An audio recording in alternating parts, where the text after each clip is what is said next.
โอ้ได้ปลาเนาะไว้เนาะจะไปเอาปลาเนาะจะใส่ยังระบายใช่ระบายไปว่าจังได้ระบายนะอันนี้เราบอกจะว่าพระโบนะพระโบขึ้นก็คือผักบัวเลยทุกคนเลยข้าเจ้ากับมาปลูกอยู่เฮือนอยู่ศาลเลยเห็นบ่ก็คือของเก่าๆที่ข้าเจ้ากับบทิมบ่ปะก็คือข้าเจ้ายังเก็บปลูกพักทุกคนน้องได้ปลาแซ่บๆเด้อปลายังภาษาบรรเจาเอิญอากาศเตือน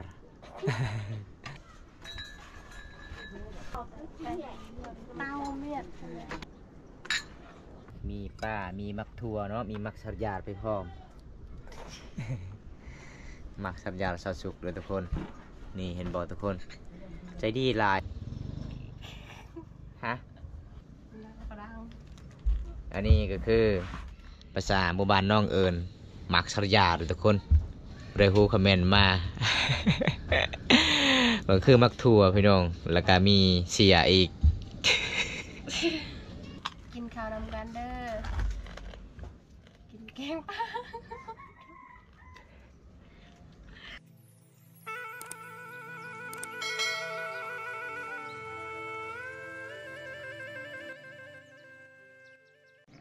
ระบายใช่ระบายไปว่าจังได้ระบายนะฮะโลดาโอ้พี่น้องเลยแสดงว่าปลาน้องไปลักเอาเนี่ยทุกคน นี่ละพี่น้องเขตหมู่บ้านน้องก็คืออยู่ตามเซละน้องมีป่าเลยทุกคนอันนี้จะเป็นป่าน้องใส่หม้องหมู่บ้านเมื่อคืนนี่ทุกคนเลยน้องมื้อเช้านี่น้องก็เลยมายามได้ป่าจักโตถึงหมด2 โตป่ะโอ้มาเมื่อใดก็บ่สบายเนาะเจ้าเนาะนี่เห็นบ่ได้ป่าเลยทุกคนป่าธรรมศาสตร์ป่ากับงามเลยทุกคนป่าหายากไปคือเจ้าของเลย ขันน้องไม่ได้ติดป่านี่แสดงว่าบ่มานเลยทุกคนต้องติดป่าในหน้าผากเลยเอาตามติดป่านนี้น้องก็เฮ็ดกินก็เก่งเลยทุกคนเลยถ้าพอได้เป็นแข่งกับน้องนี่โอ้ยสุดยอดเรื่องเฮ็ดกินพี่น้องบ่ผิดหวังเด้อเอาปลากระเกงใส่หม้องกระเกงหูดเข่าก็ได้หลาย หูดเข่ามือนึงนี่ระดับ8ก็ยากในเพิ่นใดไวขนาดเลย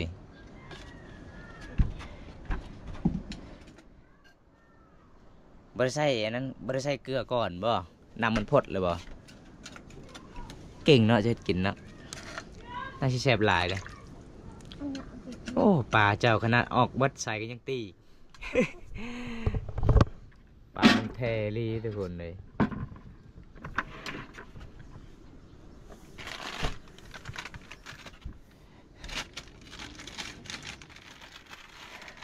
เกลือก็หมดเลยเนาะวันนี้เนาะ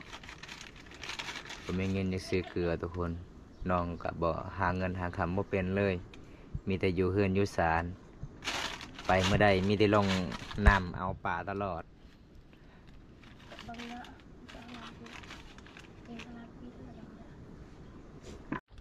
มันยังไงนะนำปลาแดกบ่บางอย่างบางอย่างภาษาลาวเอิ้นว่าจังได๋บางอย่างโลดาเนากระดังเนากระดังคือบางเหยาะทุกคน ไผฮูแปลในเด้อน้ำมันส้มเนาะอ๋อมันเจ้าเห็ดเองบ่เป็นเนาะจะเห็ดเนาะเก่งเนาะ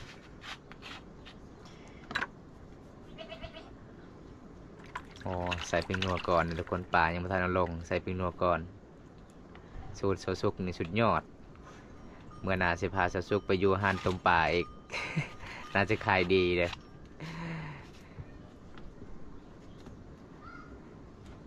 มาชมมอเตอร์ไซค์จบแล้ว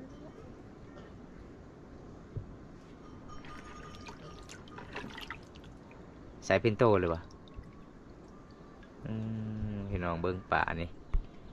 ป่าของแท้เราก็ได้เป็นแม่จะได้ตาเลยจ้ายังขี่มันคือบริเอาออกเรียล่ะ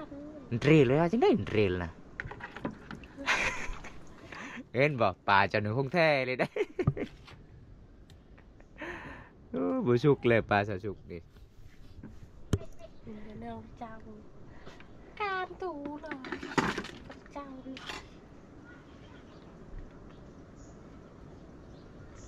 เจเจเลย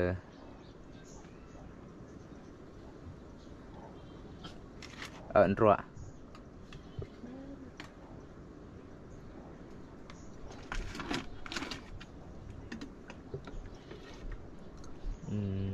ใส่น้ำมันสมตำหลังเนาะจะใส่ยังแน่เจ้าแกงป่ามานี่ต้มป่ามานี่ เดี๋ยวเด็กแล้ว ยังติดหลัก พอ พระโบพระได้บ่ ไอ้ยังพ่อว่าจะมาพระนะพี่น้องไอ้น้องโมลาโบเป็นเลย อันนี้เราบอกจะมาพระโบนะพระโบขึ้นก็คือพักบัวเลยทุกคนเลยข้าเจ้ากับมาปลูกอยู่เฮือนอยู่ศาลเลยเห็นบ่ก็คือของเก่าๆที่ข้าเจ้ากับบทิมบปะก็คือข้าเจ้ายังเก็บปลูกพักทุกคนปลูกมักเฟสปลูกมักเล่นปลูกมักมีถ่ายใหญ่ไปแล้วมันเป็นกุ๊กอยู่นี่เลยบ่มักมีปะ บริฮักบสานเจ้าบ่กันวันใหญ่เจ้าบริปูอยู่ให้เรือไปวัดจังใดเนาะพี่น้องเอ้ยแปลนำกันเด้อ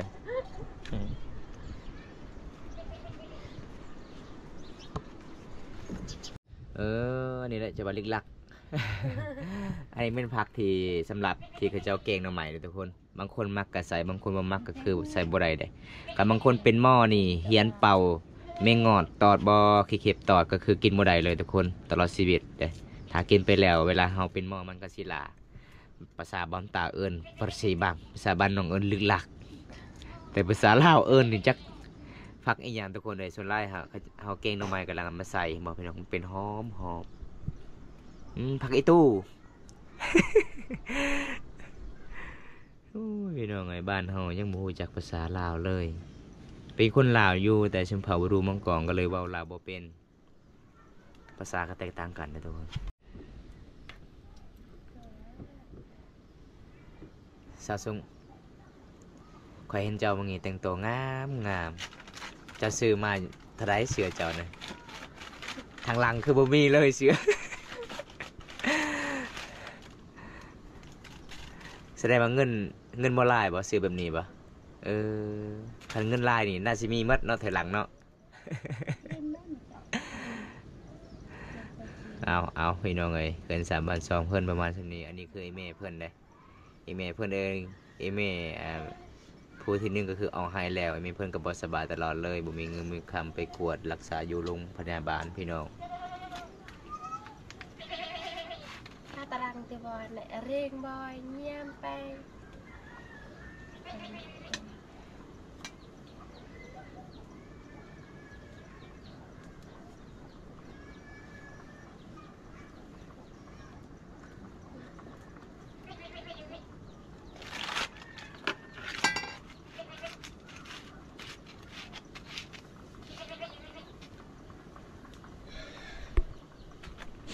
ทั้งหลายเกียร์ชนบทนี่เขาเจ้าเอาพื้นดังไผ่ก็คือเอาไม้ใหญ่ๆนะทุกคนเห็นบ่เขาเจ้าบ่ได้ใช้ถ่าน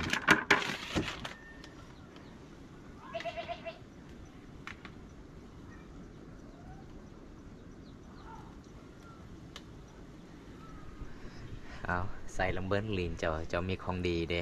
ฮอนกับบ่ฮอนเป่าแล้วมันก็เศร้าฮอนเนาะบัดนี้เนาะเย็นเลยบ่เวลาจะเป่านี่โอ้แบ่งในเด้อของดีเจ้าระวังได้แขวล้นได้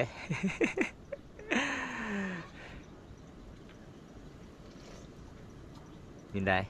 อร่อยบ่โอ้อร่อยแอมลึกเนาะ ยังหือนะแอมคำเวียดนามเอิ้นแอมก็คือน้องได้แต่ภาษาบ้านเฮาเอิ้นแอมก็คือแสบลายเด้อทุกคนจังใดเนาะสาวสุกเลยบ่สุกแล้วเนาะเจ้าก็ชื่อสุกอาหารก็สุก มีที่2สุกมื้อนี้พอดีแล้วบ่เกลือเป็นนัวเค็มหรือจางพอดีอ๋อเอาทุกคนเลยน้องได้ปลาแซ่บๆเด้อปลายังภาษาบ้านเจ้าเอิ้น แล้วก็เตือ ภาษาบ้านลาวเอิ้นก็คือปลาสกางเลยทุกคนภาษาน้องเอิ้น สำราญ เสียรึม สว่างปะปลาสว่างเนาะ ได้ เอาน้องมีอาหารแซ่บๆมื้อนี้ทุกคนเลยน้องสิโยพาเข้า เต้าเมียด มียังเนี่ยนะอันนี้ก็ป้าบ่โอ้มีป้ามีมักทัวเนาะมีมักสับยาดไปพร้อม มักสับยาดสาวสุกเลยทุกคนนี่เห็นบ่ทุกคนใจดีหลายเลยน้องบ่ผิดหวังแน่นอนทุกคนเลยมาเฮือนสารบ้านซองน้องใจดีน้องก็สิยอพาเข้าเองเป็นตามประเพณีที่2ของ14สุมเขามังกรเอาMC นี่เด้อกินข้าวกินน้ำบรรยากาศยามตอนเช้าฮะมียังโจคือมักหัวตลอดมักยิ้มตลอดเลยเป็นยัง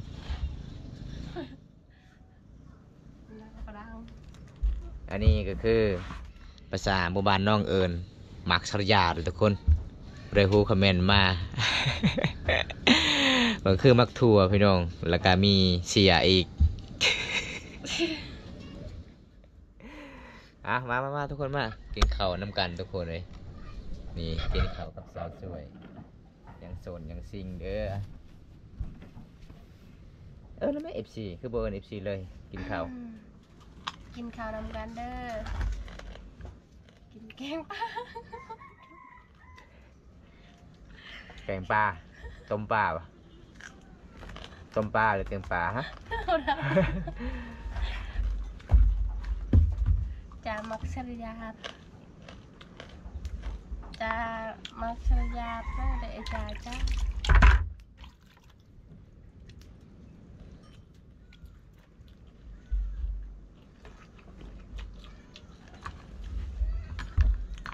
มาทุกคนมากินลังเบิ้งพีมือสาวสุกเฮ็ดกินครั้งแรกเด้ต้มปลาน้องว่าใส่ผักลูกหลักแซ่บนี่เห็นบ่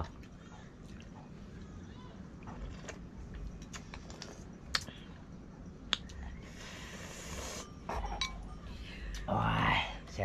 บสุดยอดทุกคนเป็นเนาะจะกินเนาะเวลาได้อาหารย่างก็จะบ่กินบ่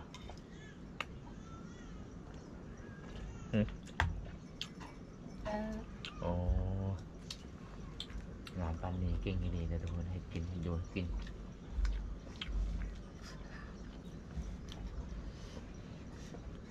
เป็นยังเป่าตลอดนะ กระเต้าก ระเตาไปว่าจังได้กระเตานะ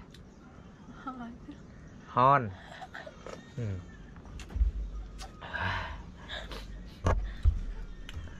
น้องเปาตลอดกินข้าวกินน้ำเปาไปทางนี้เด้อเปาไปทางนี้จนแบบปิ้วห้อย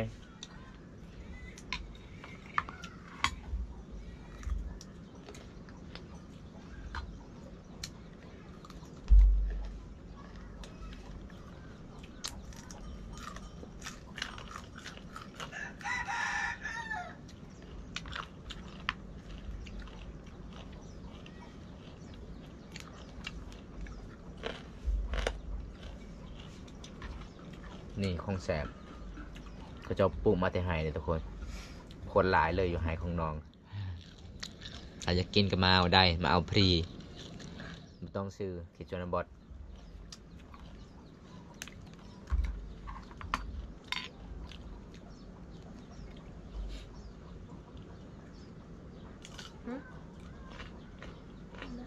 đó hả จ๋า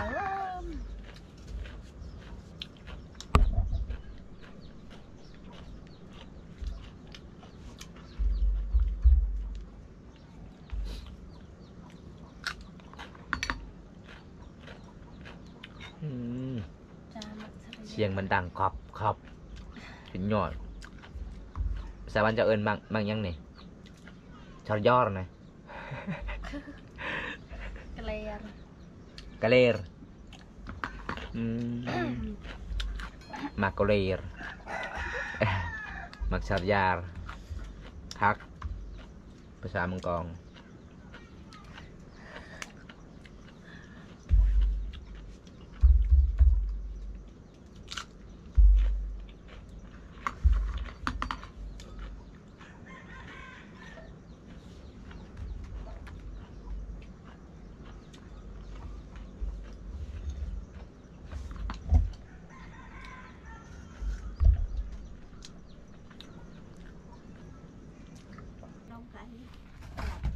ครับกินข้าวกินน้ำแล้วทุกคนเลยกินบะเบิดป่ามันใหญ่ลีป่าน้องได้ใส่หมองเวลาอาบน้ำก็คือสาวลาวนี่ใส่หมองไปพร้อมเวลาอาบน้ำตอนเช้าคือไปยามมองน้องได้ปลาช่องโตทุกคนเห็นบ่แบบนี้แหละพี่น้องบ้านเฮาเขตชนบทสุมเผารูมังกรใจดีหลายเลยข้ามาจากในปะฮาก่อนเนี่ยกี่ทอดไหมเอาสาวสูงหลังจากกินข้าวกินน้ำแล้วน้องจะไปใส่ อยู่เพื่อน อยู่เฮือนมื้อนี้พักผ่อนบ่เมื่อวานนี้เอาคุดข้าวให้ได้จักสอบวันนี้ช่องซ้อมออกจากคน 5 คน 5 คนโอ้คือได้แต่ช่องสอบฮะ กี่ดอยต้นสไลด์ ข่าวบ่งามข่าวบ่เป็นมากบ่โอ้ทุกคนเลยมาเมื่อนี้น้องก็ติดหัวอีกหลังจากมาแต่ให้แต่ชวนวันนี้มาแต่ให้วันนี้ก็คือน้องไปอาบน้ำยังเล่นกับไซมองเลยบ่ได้ปลาช่องโตโอ้ขยันเนาะเจ้าเนาะเวลาหาอยู่หากินทุกคนเลยขยันหลายชาวลาวเขตนี้เด้อพี่น้องมีเวลาไปทางใดก็มักติดหน้าผากเจ้ายันนี่เมย์เจ้าลงบ่ลง ยันมาชื่อคนบ่หรือว่าจังใดฮะโอ้ยิ้มตลอดเลยทุกคนเลยไปเมื่อใดน้องก็ติดป้ายตลอดได้2233 น่าจะเป็นเล็กแมงมุมออกมื่อนี่บ่ กับนกละ อย่าหนีพลอยเมลงเนาะต้องติดป้ายตลอดเลยพี่น้องไอ้ป้องกันไข่ยุงเลยทุกคนหมู่บ้านน้องนี่ไข่ยุงหลายได้ทำเวลาออกให้นี่มือนึงนี่บ่ได้นุ่งเสื้อแขนยาวนี่เป็นไข่ยุงเลยเนาะเพราะว่าส่วนหลายเจ้าออกป่าก็บ่ได้นุ่งเสื้อแขนยาวเด้ มีแต่นุ่งทรงขาสั้น หาอนามัยทุกคนสาระเป็นนี้ดำรงชีวิตแบบนี้ทุกคนบ่สบายตลอดเลยช่วงนี้ก็สีหัวหน้าหนาวก็เลยอาการก็มันก็สิเป็นหวัดนิดนึงพี่น้องเลยอันนี้ห้องนอนนี้เมย์เนาะทางนี้เนาะโอ้คักเนาะลากแบบนี้เลย กินข้าวกินน้ำแล้วน้องกาสิล้างกระโตเลยทุกคนเลยล้างไว้ระวังได้ยาขาตกใส่มันก็เปื้อนคือเก่าเลย เพิ่งพี่น้องเครื่องห้องนอนทุกคนเลยยาขามันสิมูมันแล้วน้องบุมีช่างอาศียังมาทันในแล้วเฮ็ดยังมาทันไรหุดเข้าให้เนาะใครมีละกาสิเฮ็ดสิมูหลังคาเลยอ๋อบุมีสไลด์กันล่างใดเนาะสะอาดคือกันเด้เจ้าก็บ่เอาเผ็ดอีลี่เผ็ดสะอาดได้เผ็ดได้ขันยักสะอาดอะไรคือใส่ใจไปนำ สะอาดฮัลโหลให้ดงไหนแต่ก่อนเมื่อกี้ดงไหนติหนูต่อจ้องลงไปตัดไปต่อก็ได้เห็นเนี่ยโจทย์ตลอดไป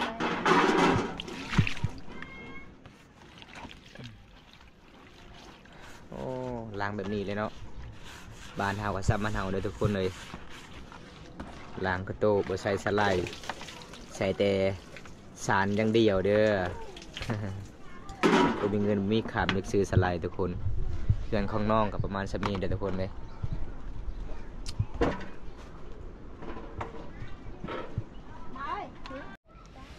ยังนี่นะเขาให้บ่